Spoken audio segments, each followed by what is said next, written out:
什么是舞台？舞台上可不可以什么都没有，但不代表空？可不可以只有一样东西，但不代表少？可不可以让时间停下来，但不代表没有事情发生？可不可以让空气凝结，但不代表闷？可不可以像小孩一样游戏，但不代表儿戏？可不可以实现自我，但不代表自我中心？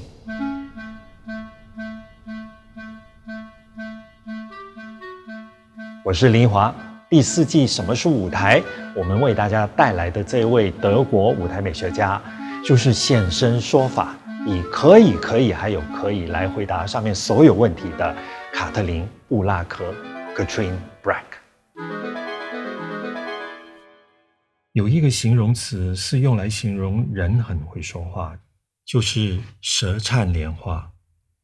这个词汇本身就带有它的宗教性，因为它是出自一位南北朝时期的高僧在讲述佛法时带有的一种意象。为什么是莲花？莲花瓣虽然柔弱，可是它的力量不在于物质上，而在于它的美。它花瓣的颜色，花瓣的形状，更重要的是，它生成的环境是在最肮脏污秽的泥沼之中，而它却能保有一种清净，一种干净。甚至我们也会用白莲花去形容女性性格与节操的高尚。于是当我们看到莲花，便直接会产生一种共情的感受。可是莲花这种意象为什么会跟舌头连在一起呢？听起来风马牛不相及，不过容许我给大家引述一段台词，试试看能不能在最短的时间解答这个问题。接下来大家听到的台词是来自剧作家莫里埃很有名的一部讽刺喜剧《伪君子》。我给大家念的是他第3幕第2场里主角塔图夫的一段独白。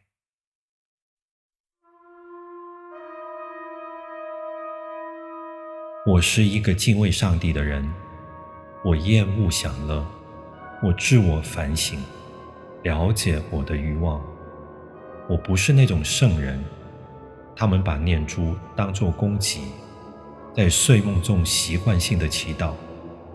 我醒着时惊醒，即使在梦中也是如此。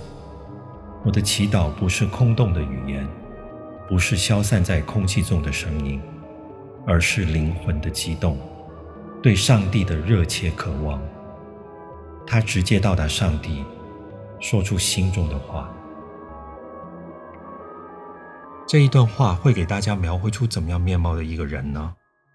虽然现在大家都知道他叫塔图夫，也知道这部戏叫做《伪君子》，然而如果大家都不知道他做过什么事情，上面的这段话会不会因为他所表现出来的情操而让你跟我感到汗颜呢？倒过来说，这些话为什么不会是你跟我能讲得出来的呢？是不是因为享乐之于我们是求之不得，多过是厌恶？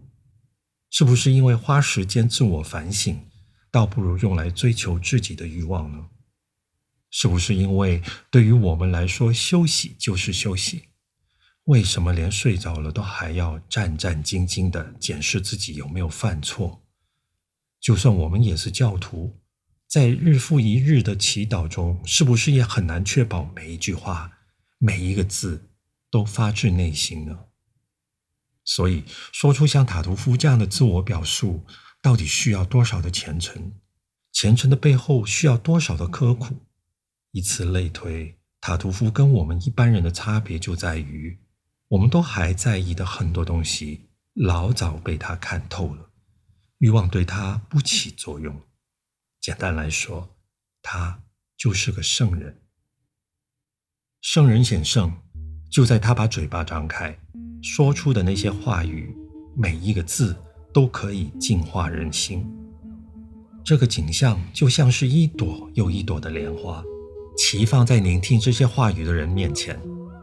然而，莲花的精神本来是肃静的，但是当它成为语言，又是要达到某种说服不只是一个人的目的时，本来应该是心灵深处的难以言喻的感受，就会变成滔滔不绝，口若悬河。舌灿莲花虽然用了莲花作为比喻，其实很多时候它也在暗示另一种效果，就是放烟火。现在让我们回到《伪君子》里，为什么塔图夫会说出那样的一段独白？当时这部戏的男主角正在与他主人的妻子独处，这段话是他要把这段时间用来营造一个身份，一种形象，以达到勾引一个女人的目的。他用这些话语展示自己的虔诚与道德的高尚，来取得主人妻子的信任与同情，进而要说服她放弃对丈夫的忠诚，转而投向他的怀抱。勾引女人的方式有很多，但是为什么塔图夫选用的会是这种呢？这便反映了莫里埃的时代以及他所身处的社会信奉的是怎么样的价值观，这些价值观又操纵在什么样的人手里。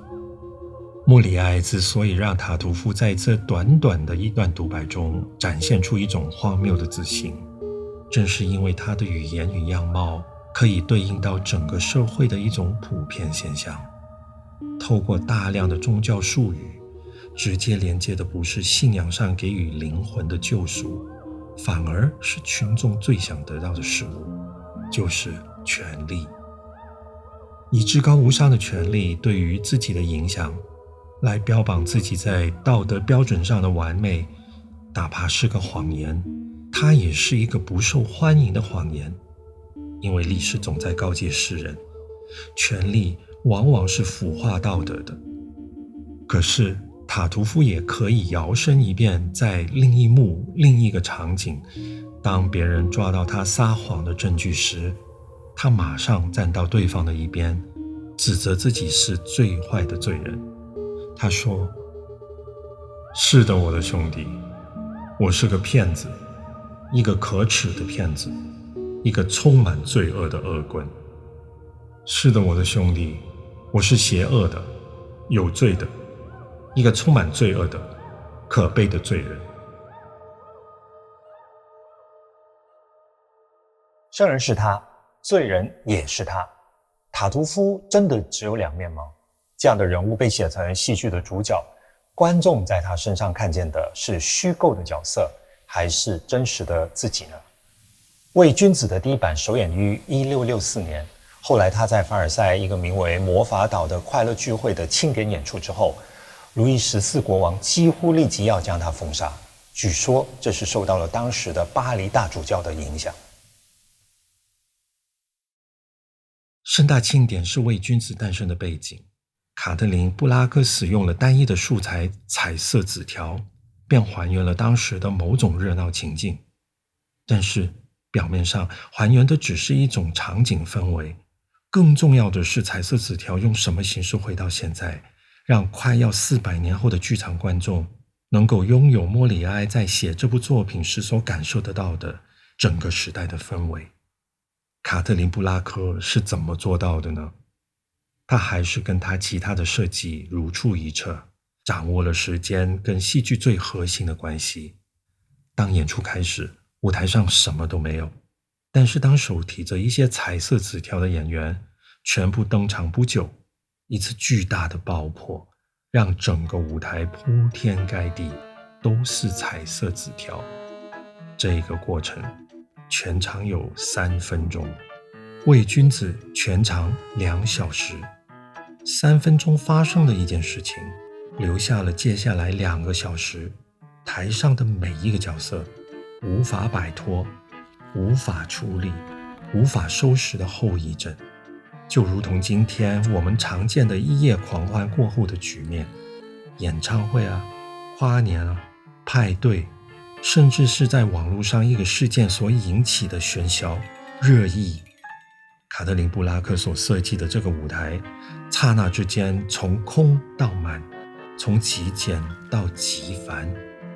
那些彩色纸条是同质性的，是随机的，是无差别覆盖在所有的地方，但是它们构成的层层叠叠，当演员在舞台上无意识跟有意识移动的时候，又会变成视觉上与心理上的问号。因为它们混乱而复杂，因为复杂而无解。光是一次的爆破，便造成一堆的烦恼。在面对烦恼的时候，地上的彩色纸条又总是找不出源头，必然牵一发动全身。所以好多整理的动作都只会是在应付当下的不适，而可以整理的部分又只是冰山一角。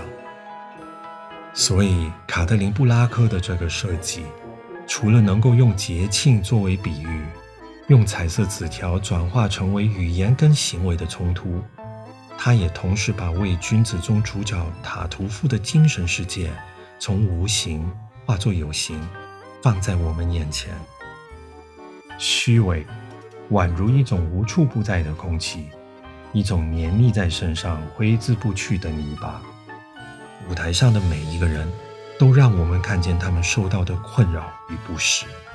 这样的设计连接了我们在视觉上的感受，再到对文本的理解，最终让我们的精力被唤起。虚伪就不只是一个议题，却是从理性上的知道而变成深刻的体悟。